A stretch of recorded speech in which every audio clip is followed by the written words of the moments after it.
সালামুন আলাইকুম। রব্বি আউযু বিকা মিন হামাযাতিশ শায়াতিন ওয়া আউযু বিকা রব্বি আইয়াহদুরুন। বিসমিল্লাহির রহমানির রহিম। প্রিয় দর্শক, আমার নতুন একটি ভিডিওতে আপনাদের সবাইকে স্বাগত। আপনারা দেখছেন গুপ্ত সাধনার পথ, আর আমি আপনাদের সাথে আছি নাসিম। 2026 সালের এই নতুন দিনে আমি আপনাদের জীবনের এমন এক গভীর অন্ধকার দিক নিয়ে কথা বলবো যা আমাদের সবার ভেতর বিদ্যমান, কিন্তু আমরা তা দমনের পথ খুঁজি না।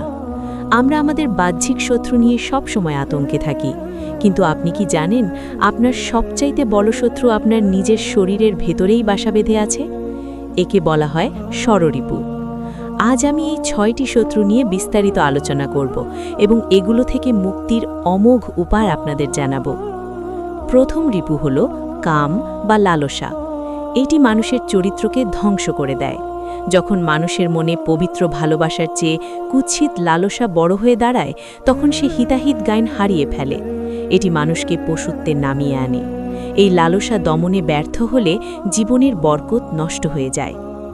দ্বিতীয় শত্রু হল ক্রোধ বা রাগ। রাগ এমন এক আগুন যা আপনার বছরের পর বছর করা নেক আমল আর তিল তিল করে গড়া সম্পর্ককে এক মুহূর্তে জ্বালিয়ে ছাই করে দেয়। আপনি যখন রেগে যান, তখন শয়তান আপনার রক্তে মিশে আপনার বিচার বুদ্ধিকে অন্ধ করে ফেলে। মনে রাখবেন, রাগের মাথায় নেওয়া প্রতিটি সিদ্ধান্তই ভুল হয়। তৃতীয়ত হল লোভ।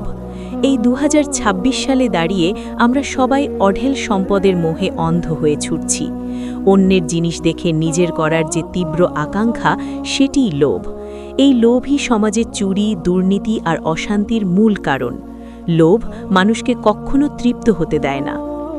চতুর্থ শত্রু হল মোহ।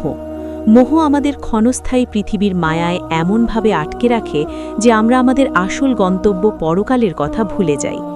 আমরা ঘরবাড়ি, টাকা করি আর আত্মীয় স্বজনের মোহে পড়ে সত্য পথ থেকে বিচ্যুত হয়ে পড়ি। পঞ্চম হল মদ বা অহংকার।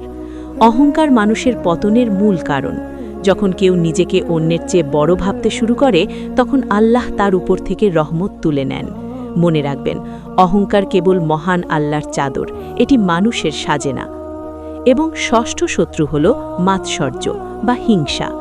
হিংসা হলো এমন এক গোপন ব্যাধি যা আপনার শান্তিকে ভেতর থেকে কুড়ে কুড়ে খায়। অন্য কারো উন্নতি দেখে যখন আপনার মনে কষ্ট হয়, তখন জানবেন আপনার নফস আপনাকে ধ্বংসের পথে নিয়ে যাচ্ছে। আমি আপনাদের বলতে চাই, এই ষড়রিপুকে দমন করা মানে এই নয় যে এগুলোকে একেবারে মেরে ফেলা, বরং এই শক্তিগুলোকে নিয়ন্ত্রণ করে সঠিক পথে চালিত করাই হলো আসল বীরত্ব। রাসূলুল্লাহ বলেছেন, সেই ব্যক্তি সবচাইতে শক্তিশালী নয় যে কুস্তিতে অন্যকে হারিয়ে দেয়, বরং সেই প্রকৃত বীর যে রাগের সময় নিজেকে নিয়ন্ত্রণ করতে পারে।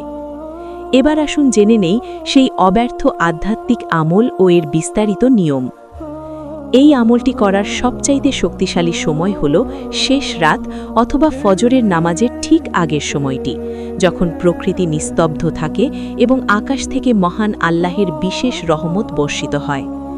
প্রতিদিন সূর্য ওঠার আগে পবিত্র হয়ে নির্জনে বসুন। আপনার মেরুদণ্ড একদম সোজা করে বসুন এবং 2 চোখ বন্ধ করুন। বুক ভরে গভীর শ্বাস নিন এবং মনে মনে চিন্তা করুন যে মহান স্রষ্টা আপনাকে দেখছেন। এরপর পবিত্র কোরআনের সূরা আন-নাজিয়াতের সেই মহা আয়াতাংশটি পাঠ করুন, যা নফস দমনের মূল চাবিকাঠি।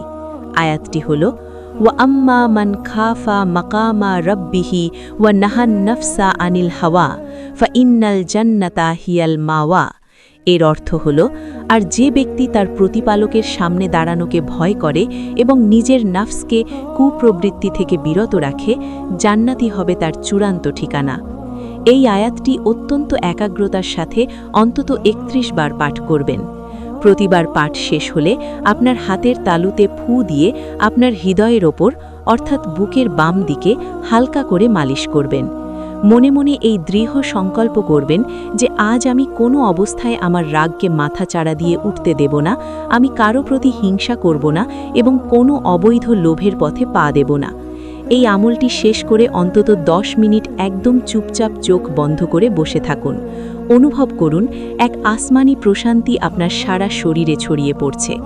আধ্যাত্মিক সাধকরা বলেন এই আমলটি যদি আপনি একটানা 40 দিন করতে পারেন তাহলে আপনার ব্যক্তিত্বে এমন এক নূর আর গাম্ভীর্য তৈরি হবে যা দেখে আপনার আশেপাশের মানুষ চমকে যাবে। ভিডিওটি ভালো লাগলে লাইক দিন এবং আপনার পরিবার ও প্রিয়জনদের সাথে শেয়ার করুন। আপনার একটি শেয়ার হয়তো কোনো অশান্ত আত্মাকে শান্তির পথ দেখাতে পারে। আপনার যদি কোনো বিশেষ প্রশ্ন থাকে তবে কমেন্ট বক্সে লিখে জানান। গুপ্ত সাধনার পথ চ্যানেলের সাথেই থাকুন। আজ এই পর্যন্তই। আল্লাহ হাফেজ।